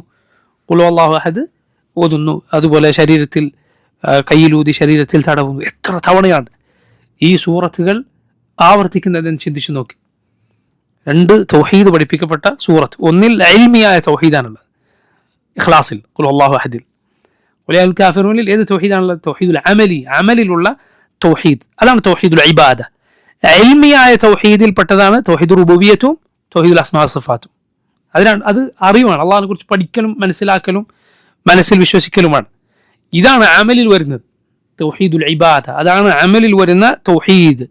നോക്കൂ, ഈ തൗഹീദ് 3 വന്നിട്ടുള്ള ഒരു ആയത്താണ് സൂറത്തു മറിയമിലെ 65-ാമത്തെ ആയത്ത്. വളരെ എളുപ്പത്തിൽ നമുക്ക് പഠിക്കാവുന്ന ഒരു ആയത്താണത്. അത് ഹിഫ്ളാക്കാൻ വളരെ എളുപ്പമുള്ള ഒരു ആയത്താണ്. റബ്ബുസ് സമാവാതി വൽ അർദി വമാ ബൈനഹുമാ ഫഅബ്ദുഹു വസ്തബിർ ലിഇബാദതിഹി ഹൽ തഅലമു ലഹു സമീയ. 3 തൗഹീദ് ഒരൊറ്റ ആയത്തിലുണ്ട്. റബ്ബുസ് സമാവാതി വൽ അർദി വമാ ബൈനഹുമാ, ആകാശങ്ങളുടെയും ഭൂമിയുടെയും അതിനിടയിലുള്ളതിന്റെയും റബ്ബായ അല്ലാഹു, തൗഹീദു റുബൂബിയ്യ. ഫഅബ്ദുഹു വസ്തബിർ ലിഇബാദതിഹി, നീ അവനെ ആരാധിക്കുക, അവനുള്ള ആരാധനയിൽ ഇബാദത്തിൽ നീ ക്ഷമയോടെ ഉറച്ചു നിൽക്കുക. ഹൽ തഅലമു ലഹു സമീയ, അതുവരെ പറഞ്ഞതിൽ വസ്തബിർ ഇബാദത്തി പറഞ്ഞ തൗഹീദുൽ ഇബാദത്ത് വന്നു, തൗഹീദുൽ ഉലൂഹിയ്യ വന്നു. ഹൽ തഅലമു ലഹു സമീയ, അവന് പേരൊത്ത അവനെപ്പോലെയുള്ള ആരെങ്കിലും നിനക്കറിയുമോ? അതിലെന്ത് വന്നു? തൗഹീദുൽ അസ്മാഇ സിഫാത്ത്. 3 തൗഹീദും വന്നിട്ടുള്ള ആയത്താണ് ഈ ആയത്ത്. അള്ളാഹു ഇതിൽ പറഞ്ഞത് നോക്കൂ, ആകാശങ്ങളുടെ ഭൂമിയുടെ അതിനിടയിലുള്ളതിൻ്റെ റബ്ബാണ് അള്ളാഹു. അതുകൊണ്ട് അവന് ഇബാദത്ത് ചെയ്യുക, അവനുള്ള ഇബാദത്തിൽ ക്ഷമയോടെ ഉറച്ചു നിൽക്കുക. തൗഹീദ് അള്ളാഹു സ്ഥാപിച്ചിട്ടുള്ള ഖുർആനിലെ ശൈലികളിൽ ഒന്നാണ്. അള്ളാഹു അവൻ ആണ് റബ്ബ്, ബാക്കിയെല്ലാം മർബൂബുകളാണ്, അവൻ്റെ അടിമകളും അവൻ്റെ നിയന്ത്രണത്തിന് കീഴിലുള്ളവരുമാണ് എന്ന് പറഞ്ഞുകൊണ്ട് ഇത് ഖുർആനിൽ അള്ളാഹു തൗഹീദ് സ്ഥാപിച്ചിട്ടുള്ള ഒരു രൂപമാണ്. എങ്ങനെ? അള്ളാഹുവാണ് എല്ലാ സമ്പൂർണമായ വിശേഷണങ്ങളും ഉള്ളവൻ, പടപ്പുകളെല്ലാം ന്യൂനതകളുള്ളവനാണ്, ഇന്നലെ ജീവനില്ലാത്തവനാണ്, നാളെ മരിച്ചു പോകുന്നവരാണ്. ഈസ അലൈഹിസ്സലാമിനെയും മറിയമിനെയും കുറിച്ച് അള്ളാഹു പറഞ്ഞു, കാന യഅകുലാനി ത്വആം, അവർ 2 പേരും ഭക്ഷണം കഴിക്കുമായിരുന്നു. അവസാനിച്ചു. അതോടെ എന്ത് മനസ്സിലാക്കാം? അവർക്ക് കുറവുണ്ട്, അവരാവശ്യക്കാരാണ്. അവരുടെ വിശേഷണങ്ങൾ അള്ളാഹുവിനെ പോലെ പൂർണ്ണമല്ല, മറിച്ച് സൃഷ്ടികളുടെ കുറവുകളും അള്ളാഹുവിനോടുള്ള ആവശ്യകതയും ഉള്ളവരാണ് അവർ. അതുകൊണ്ട് അവർക്ക് ഭക്ഷണം ആവശ്യമുണ്ട്, അള്ളാഹുവിന് അത് ആവശ്യമില്ല. ഭക്ഷണം ഒരു മനുഷ്യൻ കഴിച്ചാൽ അവൻ അതിൻ്റെ പിന്നാലെ വേറെയും ആവശ്യങ്ങൾ വരും. സുബ്ഹാനല്ലാഹ്, അള്ളാഹുവിന് ഒരിക്കലും അത് യോജിക്കുകയില്ല. ഈസ അലൈഹിസ്സലാമിൻ്റെയും മറിയമിൻ്റെയും സ്ഥിതി ഇതാണെങ്കിൽ ലോകത്ത് മറ്റാരാണുള്ളത് ഭക്ഷണം ആവശ്യമില്ലാത്തത്? ഒരു നബിയുമില്ല, ഒരു വലിയുമില്ല, ആരുമില്ല. അതോടെ അവരുടെ ഇബാദത്ത് ചെയ്യപ്പെടാൻ അവർക്ക് അർഹതയില്ല എന്ന് വ്യക്തമായി. അള്ളാഹുവാണ് റബ്ബ്, ബാക്കിയെല്ലാം മർബൂബുകളാണ്. മണ്ണിൽ നിന്ന് അള്ളാഹു പടച്ച മനുഷ്യർ, മണ്ണിലേക്ക് ചെന്ന് ചേരുന്നവർ എങ്ങനെയാണ് ഇബാദത്തിന് അർഹരാവുക? ഒരിക്കലും ആവുകയില്ല. ഫഅബ്ദു, അള്ളാഹുവിന്റെ ഇബാദത്ത് ചെയ്യുക. വസ്തബിർ ലിഇബാദത്തി, അവനുള്ള ഇബാദത്തിൽ നീ ക്ഷമിച്ച് നിൽക്കുക. ഇബാദത്തിൽ ക്ഷമ വേണമെന്ന് പറഞ്ഞാൽ സുബ്ഹാനല്ലാഹ്, ഇബാദത്തിന് മുൻപ് അത് ചെയ്തുകൊണ്ടിരിക്കെ അതിന് ശേഷമൊക്കെ സബർ വളരെ ആവശ്യമാണ്. മുമ്പെങ്ങനെയാണ് സബർ? ആ ഇബാദത്ത് പഠിക്കാൻ ഒരാൾക്ക് സബർ വേണം, ആ ഇബാദത്ത് പഠിക്കാൻ സബർ വേണം. ക്ഷമിച്ചല്ലാതെ ഒരാൾക്കൊരു ഇബാദത്ത് പഠിക്കാൻ കഴിയില്ല. നിസ്കാരം പഠിക്കാൻ ഒരാൾ അതിന് നേരം കണ്ടെത്തണം. അതിലെ ദിക്റുകൾ, അതിൻ്റെ വാജിബുകൾ, അതിൻ്റെ റുക്നുകൾ, ഷറത്തുകൾ, അതൊക്കെ പഠിക്കാൻ ഒരാൾക്ക് സമയം വേണം, ക്ഷമിക്കണം. 2, അത് ചെയ്യുമ്പോൾ വൃത്തിക്കത് ചെയ്തു തീർക്കാൻ സബർ വേണം. നബി സല്ലല്ലാഹു അലൈഹി വസല്ലം ഒരു തുമഅനീനത്തില്ലാതെ എന്ന് പറഞ്ഞാൽ ഒരു റുക്നിൽ അടങ്ങാതെ, റുക്കു പോവുക എഴുന്നേൽക്കുക, സുജൂദിലേക്ക് പോവുക എഴുന്നേൽക്കുക, ഇതിനാണ് തുമഅനീനത്തില്ലാത്ത നിസ്കാരം എന്ന് പറയുക. പോകുന്നതും വരുന്നതും ഒരുമിച്ചായിരിക്കും. അതിലെന്തില്ല? തുമഅനീനത്തില്ല. നിസ്കാരത്തിലെ റുക്നുകളിൽ ഈ തുമഅനീന, അടങ്ങുക എന്നത് വേണം. മദ്രസയിലൊക്കെ പഠിച്ചിട്ടുണ്ടാവും അടങ്ങുക എന്നത്, അടങ്ങി ഒതുങ്ങുക നിസ്കാരത്തിൽ ഒരല്പസമയമെങ്കിലും. ചില പണ്ഡിതന്മാർ പറഞ്ഞു ഒരു തവണ സുബ്ഹാന റബ്ബിയൽ അളീം എന്ന് പറയുന്ന സമയമെങ്കിലും. അല്പമെങ്കിലും അടങ്ങാതെ നിസ്കാരം ശരിയാവുകയില്ല. അങ്ങനെ നിസ്കരിച്ച ഒരാളോട് നബി സല്ലല്ലാഹു അലൈഹി വസല്ലം പറഞ്ഞു, ഇർജി ഫസല്ലി ഫഇന്നക ലം തുസല്ലി, ഫർജി ഫസല്ലി ഫഇന്നക ലം തുസല്ലി. നീ പോയി നിസ്കരിക്കുക, നീ നിസ്കരിച്ചിട്ടില്ല. 3 തവണ ആവർത്തിച്ചു. അദ്ദേഹം പറഞ്ഞു, നബി എനിക്ക് ഇങ്ങനെയല്ല നിസ്കരിക്കാറില്ല. അപ്പം നബി സല്ലല്ലാഹു അലൈഹി വസല്ലം പഠിപ്പിച്ചു കൊടുത്തു, നിസ്കരിക്കുക വത്മഇന്ന ഖായിമൻ വത്മഇന്ന റാകിഅൻ വത്മഇന്ന സാജിദൻ, നീ എല്ലാത്തിലും അടങ്ങുക എന്ന് പഠിപ്പിച്ചു കൊടുത്തു. ഇപ്പൊ നോക്കൂ, ഈ തുമഅനീനത്ത് നിസ്കാരത്തിന് റുക്നാണ്. അല്ലെങ്കിൽ നിസ്കാരം ശരിയാവുകയില്ല. ഒരാൾ സുജൂദിലേക്ക് പോകുന്നു, എഴുന്നേൽക്കുന്നു, ശരിയല്ല നിസ്കാരം. അല്പമെങ്കിലും അവിടെ അടങ്ങണം. അതിന് സബർ വേണം, ക്ഷമിക്കണം, അതിനുള്ള സബർ വേണം. വളരെ ചെറിയ സബറേ വേണ്ടതുള്ളൂ, പക്ഷെ അതിനൊരു സബർ വേണം. ഏത് ഇബാദത്ത്, ഏത് നന്മയും പൂർത്തിയാക്കാൻ നിനക്കൊരു സബർ വേണം. അതിന് ഉദാഹരണമാണ് ഞാൻ പറഞ്ഞത്. കഴിഞ്ഞാൽ സബർ വേണം. കഴിഞ്ഞാൽ ഉള്ള സബറിൽപ്പെട്ടതാണ് പണ്ഡിതന്മാർ പറഞ്ഞത്, നന്മകൾ ചെയ്താൽ ശൈത്താൻ നിന്നെ എപ്പോഴും പ്രേരിപ്പിച്ചു കൊണ്ടിരിക്കും അത് പരസ്യപ്പെടുത്താൻ, നന്മ പരസ്യപ്പെടുത്താൻ. നന്മകൾ അത് ഏറ്റവും നന്നാവുക അത് രഹസ്യമായി ചെയ്യുമ്പോഴാണ്. പരസ്യമായി കൽപ്പിക്കപ്പെട്ട നന്മകളുണ്ട്, അത് നമുക്ക് രഹസ്യമായി ചെയ്യാൻ പറ്റൂല. 5 നേരത്തെ ജമാഅത്ത് നിസ്കാരം സ്വകാര്യമായി ചെയ്യാൻ പറ്റൂലല്ലോ. എല്ലാ ആളുകൾ കാണും. എന്നെ ആൾ കാണും വിചാരിച്ചിട്ട് നിസ്കാരം ഒഴിവാക്കാൻ പറ്റുമോ? ഇല്ല, അത് വസ്വാസാണ്. ചില ആളുകൾ അങ്ങനെ ചെയ്യാറുണ്ട്, ചില ആളുകൾ അങ്ങനെ പറയാറുണ്ട്. എനിക്ക് മസ്ജിദിലേക്ക് എന്നാൽ എനിക്ക് റിയാവ് വരുന്നു എന്ന് പേടിയാകുന്നു, അതുകൊണ്ട് ഞാൻ വീട്ടിൽ നിന്ന് നിസ്കരിച്ചോട്ടെ. ശൈത്താൻ അവനെ പിടിച്ചിരിക്കുകയാണ്, ശൈത്താൻ്റെ കെണിയിൽപ്പെട്ടിരിക്കുകയാണ്. കാരണം മസ്ജിദിൽ ചെന്നിട്ട് നിനക്ക് കിട്ടുന്ന ഇഖ്ലാസാണ് അവിടെ വേണ്ടത്. എല്ലാവർക്കും വാജിബായ കാര്യമാണ് മസ്ജിദിലേക്ക് ജമാഅത്തിന് ചെല്ലുക എന്നത്. അത് അങ്ങനെ തന്നെ നിർവഹിക്കണം. ജുമുഅ എത്ര ആളുകൾ കാണും ഒരാൾ ജുമുഅക്ക് വരുന്നത്? പരസ്യമായി ചെയ്യേണ്ടതാണ്. പക്ഷേ അതല്ലാത്ത അമലുകൾ, പരസ്യമായി ചെയ്യാൻ പറയപ്പെട്ടിട്ടില്ലാത്ത അമലുകളെ ഏറ്റവും ശ്രേഷ്ഠം എങ്ങനെയാണ്?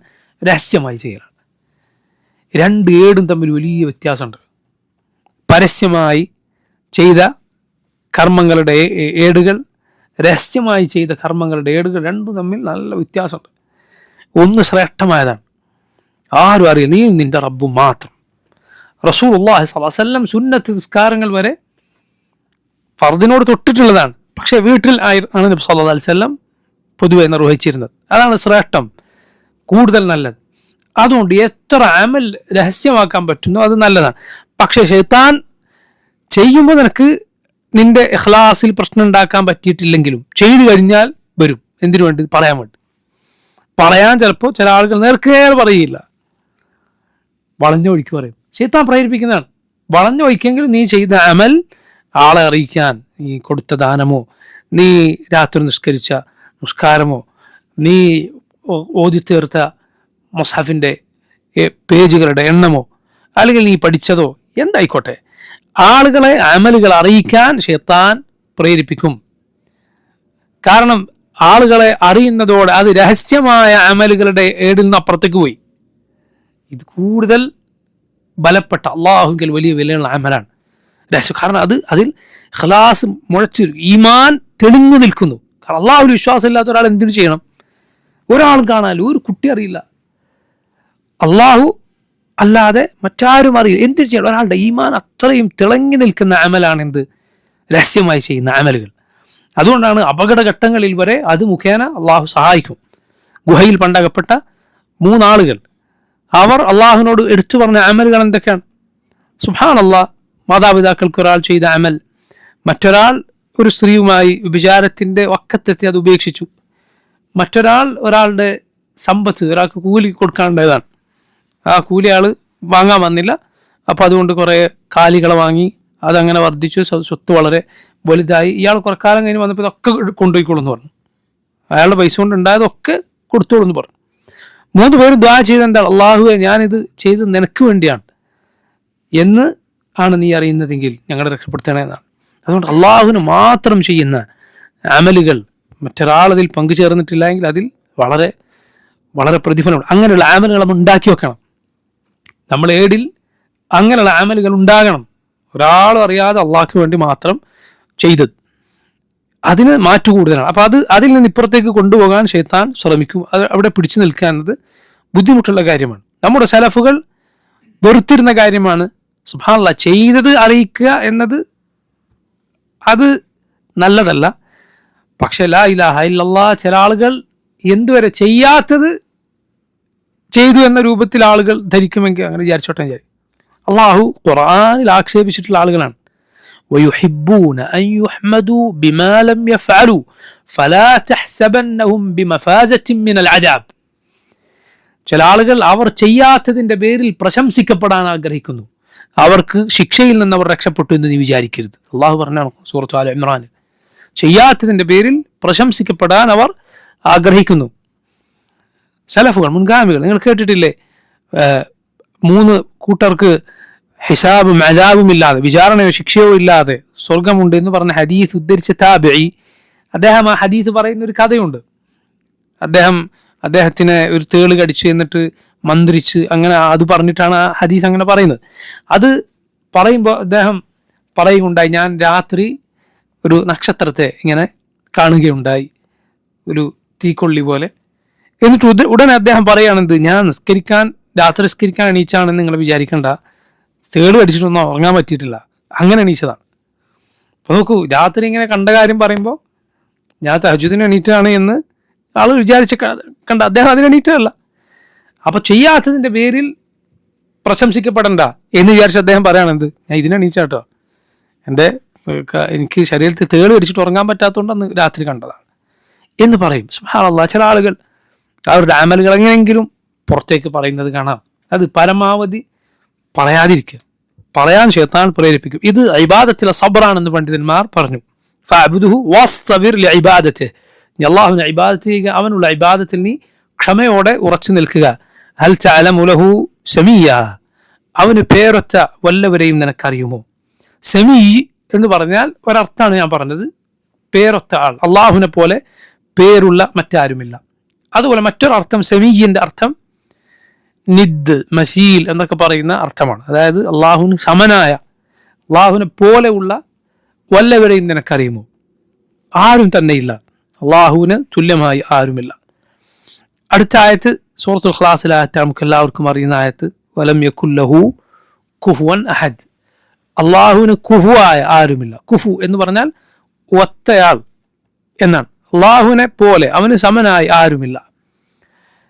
എന്തിനാണ് ഈ ആയത്തുകളൊക്കെ ഉദ്ധരിക്കുന്നത്? അതായത് അള്ളാഹുവിനെ കുറിച്ച് നമ്മൾ പറയുന്ന ഏത് വിശേഷണങ്ങളിലും അവനെ പോലെ ആരുമില്ല എന്ന പാഠമുണ്ട്. കാരണം അസ്മാ സിഫാത്താണ് ഈ കിതാബിലുള്ളത്. അള്ളാഹുവിൻ്റെ ധാരാളം വിശേഷണങ്ങളാണുള്ളത്. അതിലൊക്കെ അവനെ പോലെ ആരുമില്ല എന്ന് തെളിയിക്കാനാണ് ഈ ആയത്തുകൾ കൊടുത്തിട്ടുള്ളത്. നമ്മുടെ വിശ്വാസം അതാണ് എന്ന് സൂചിപ്പിക്കാൻ. അടുത്ത ആയത്ത് സൂറത്തുൽ ബഖറയിലെ ആയത്താണ്, ഫലാ തജ്അലു ലില്ലാഹി അൻദാദൻ വഅൻതും തഅലമൂൻ.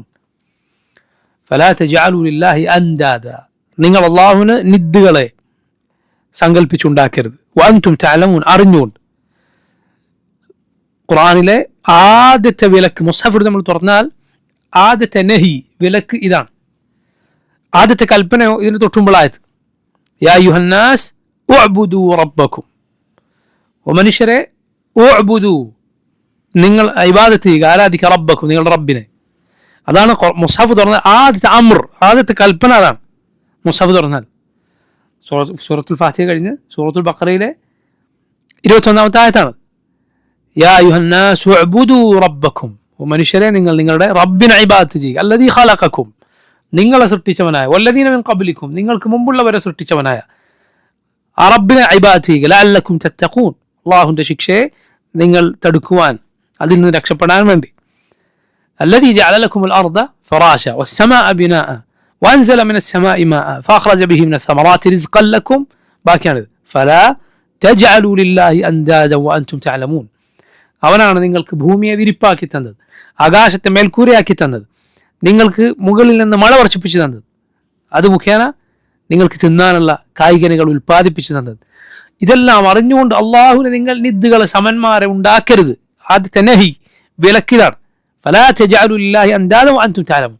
മുസ്ഹഫ് എടുത്താൽ ആദ്യത്തെ അമർ തൗഹീദ്, ആദ്യത്തെ വിലക്ക് ശിർക്ക് ചെയ്യരുത്. സുബ്ഹാനല്ലാഹ്, എങ്ങനെയാണ് ഈ ഖുർആനിൻ്റെ അനുയായികൾക്ക് അള്ളാഹു അല്ലാത്തവരെ വിളിച്ച് പ്രാർത്ഥിക്കാൻ കഴിയുക? ഖുർആനിൻ്റെ അനുയായികൾക്ക്. ഈ ഖുർആൻ മുഴുവൻ പഠിച്ചിട്ട് തൗഹീദ് ഒരാൾക്ക് അറിയില്ല എങ്കിൽ എന്താണ് അവൻ്റെ അവസ്ഥ? ഖുർആൻ എന്തിന് അവതരിപ്പിച്ചു എന്നവന് മനസ്സിലായിട്ടില്ല. അടുത്തത് സൂറത്തുൽ ബഖറയിൽ തന്നെ ആയത്താണ്. ومن الناس من يتخذ من دون الله أندادا يحبونهم كحب الله. സൂറത്തുൽ ബഖറയിലെ 165 ആയത്താണ്. ജനങ്ങളിലുണ്ട് ചില ആളുകൾ, അവർ അള്ളാഹുവിന് പുറമെ ചില നിദ്ദുകളെ, സമന്മാരെ സ്വീകരിച്ചിരിക്കുന്നു. യുഹിബ്ബൂനഹും, എന്നിട്ട് അവരെ സ്നേഹിക്കുന്നു. കഹുബില്ലാഹ്, അള്ളാഹുവിനെ സ്നേഹിക്കുന്നത് പോലെ. എന്നാൽ വല്ലദീന ആമനു അശദ്ദു ഹുബ്ബൻ ലില്ലാഹ്, മുഅ്മിനീങ്ങൾ ഏറ്റവും സ്നേഹിക്കുന്നത് അള്ളാഹുവിനെയാണ്. ഇവർ സമന്മാരെ ഉണ്ടാക്കിയിരിക്കുന്നു എന്ന് പറഞ്ഞാൽ അള്ളാഹ്ക്ക് കൊടുക്കേണ്ട ഇബാദത്ത് ഇവർക്കും കൂടി കൊടുക്കും. അള്ളാഹുവിനെ സ്നേഹിക്കുന്നത് പോലെ ഇവരെയും സ്നേഹിക്കും. എങ്ങനെയാണ് അത് മനസ്സിലാവുക? ഇവർ അള്ളാഹുവിനെ സ്നേഹിക്കുന്നത് പോലെ പടപ്പുകളെ സ്നേഹിക്കുന്നു എന്ന് അത് മനസ്സിലാക്കാനുള്ള വളരെ എളുപ്പമുള്ള വഴിയാണ്. അള്ളാഹുവിൻ്റെ കൽപ്പനകൾ ലംഘിക്കപ്പെട്ടാൽ ഇവർക്ക് പൊതുവെ പ്രശ്നങ്ങൾ ഉണ്ടാവില്ല. തിന്മ ചെയ്യുന്ന കണ്ടാൽ അവന് ചൂടുണ്ടാവില്ല. അല്ലെങ്കിൽ അതിനേക്കാൾ ചൂട് അവൻ എപ്പോഴും ഉണ്ടാവും. അവൻ്റെ വല്ല ഇലാഹുകളെയും ആരെങ്കിലും തൊട്ടു നോക്കട്ടെ, അവൻ പറയും, അവൻ ഇബാദത്ത് ചെയ്യുന്ന, അവൻ ആരാധിക്കാൻ, അവൻ വിളിച്ചു തേടുന്ന ആരെങ്കിലും കുറിച്ച്, മൊഹീദ്ദീൻ ഷെയ്ഖിനെ കുറിച്ച് അങ്ങനെ പറയാൻ പാടില്ല. മൊഹീദ്ദീൻ ഷെയ്ഖ് നമ്മൾ വിളിച്ചാൽ കേൾക്കൂല, അദ്ദേഹം എന്നോ മരണപ്പെട്ടു എന്ന് പറഞ്ഞാൽ കാണാം ഔലിയാക്കൾ ബഹുമാനിക്കുന്നില്ല, ആദരിക്കുന്നില്ല എന്ന് പറയും. അതുപോലെ അള്ളാഹുവിൻ്റെ പേരിൽ സത്യം ചെയ്തിട്ട് അവൻ കളവ് പറയും, ഒരു പേടി ഉണ്ടാവില്ല. അതേസമയം ഏതെങ്കിലും വലിയൻ്റെ പേരിൽ സത്യം ചെയ്തിട്ട് കളവ് പറയുമ്പോൾ അവൻ്റെ മുട്ടുവറക്കും. ചില ദർഗകളുടെ മുന്നിൽ ചെന്ന് അവിടെ തൂക്കിയിട്ടിരിക്കുന്ന കയറിൽ പിടിച്ച് സത്യം ചെയ്തിട്ടെങ്ങാനും ആരെങ്കിലും കളവ് പറഞ്ഞാൽ അവൻ ഉടനെ രക്തം ഛർദ്ദിച്ചു മരിക്കും എന്ന് വിശ്വസിക്കുന്ന ആളുകളുണ്ട്. അള്ളാഹിൻ്റെ പേരിൽ അവൻ എത്ര കളവ് വേണമെങ്കിലും പറയും സത്യം ചെയ്തിട്ട്. ആരാണെങ്കിലും കൂടുതൽ ബഹുമാനിക്കുന്നത്, ആരാണെങ്കിലും കൂടുതൽ സ്നേഹിക്കുന്നത്. അള്ളാഹു പവിത്രമാക്കിയ കാര്യങ്ങൾ ലംഘിക്കപ്പെട്ടാൽ അവന് യാതൊരു ദേഷ്യമില്ല. പക്ഷെ അവൻ്റെ ഔലിയാക്കളുടെ ദർഗകളെ കുറിച്ച് സംസാരിച്ച് നോക്കി, കെട്ടിപ്പൊക്കാൻ പാടില്ല, കെട്ടിപ്പൊക്കിയ ദർഗകൾ പൊളിച്ചു നീക്കണമെന്ന് നബി സല്ലല്ലാഹു അലൈഹി വസല്ലം പറഞ്ഞിരിക്കും. സുബ്ഹാനല്ലാഹ്, അവൻ്റെ ദേഷ്യം എത്ര കടുത്തതായിരിക്കും. ഇത് തെളിവാണ്, വ്യക്തമായ തെളിവാണ്. അള്ളാഹിനെ സ്നേഹിക്കുന്നത് പോലെ ആണ് പടപ്പുകളെ സ്നേഹിക്കുന്നത്. ചിലപ്പോൾ അതിനേക്കാൾ കൂടുതലായിരിക്കും. അള്ളാഹുവിനെ സ്നേഹിക്കുന്നതിനേക്കാൾ അവൻ്റെ ഇലാഹുകളെ സ്നേഹിക്കുന്നുണ്ടാവും. ഇതാണ് അതിൻ്റെ ഒക്കെ തെളിവുകൾ, അതിൻ്റെ അടയാളങ്ങൾ ഇതെല്ലാമാണ്. എന്നാൽ മുഅ്മിനീങ്ങൾ ഏറ്റവും സ്നേഹിക്കുന്നത് അള്ളാഹുവിനെയാണ്. വല്ലദീന ആമനു അശദ്ദു ഹുബ്ബൻ ലില്ലാഹ്, മുഅ്മിനീങ്ങൾ ഏറ്റവും സ്നേഹിക്കുന്നത് അള്ളാഹുവിനെയാണ്. അവരുടെ ബാക്കി എല്ലാ സ്നേഹവും അതിന് താഴെ മാത്രമാണ്. ഫില്ലാഹ്, അള്ളാഹുവിൻ്റെ മാർഗത്തിലാണ് അവർ റസൂലുള്ളാഹി സ്വല്ലല്ലാഹു അലൈഹി വസല്ലമയെ പോലും സ്നേഹിക്കുന്നത്. എന്നാൽ അള്ളാഹുവിനെ സ്നേഹിക്കുന്നത് മറ്റാർക്കും വേണ്ടിയല്ല, മറ്റൊരാൾക്കും വേണ്ടിയല്ല. അള്ളാഹുവിനോടുള്ള സ്നേഹം, ബാക്കി എല്ലാവരോടുള്ള സ്നേഹവും അത് അള്ളാഹുവിന് വേണ്ടിയാകണം, അള്ളാഹുവിന് വേണ്ടിയാകണം. അള്ളാഹുവിനെ പോലെ അവൻ മറ്റാരെയും സ്നേഹിക്കുകയില്ല. ഈ ആയത്തിൽ ഈ മുശ്രിക്കുകൾ അള്ളാഹുവിന് പുറമെ നിദ്ദുകളെ, സമന്മാരെ സ്വീകരിച്ചിരിക്കുന്നു എന്ന് പറഞ്ഞിരിക്കുന്നു. യഥാർത്ഥത്തിൽ അള്ളാഹുവിന് സമനായി യാതൊരു വസ്തുവുമില്ല, ഒരാളും തന്നെ ഇല്ല. ഇൻഷാ അല്ലാഹ് ബാക്കി നമുക്ക് വരുന്ന ദർസിൽ വിശദീകരിക്കാം. വല്ലാഹു തആല അഅലം. സല്ലല്ലാഹു വസല്ലം വബാറക അലാ അബ്ദിഹി വറസൂലിഹി നബിയിന മുഹമ്മദിൻ വആലിഹി വസഹ്ബിഹി അജ്മഈൻ. അസ്സലാമു അലൈക്കും വറഹ്മത്തുള്ളാഹി വബറകാതുഹു.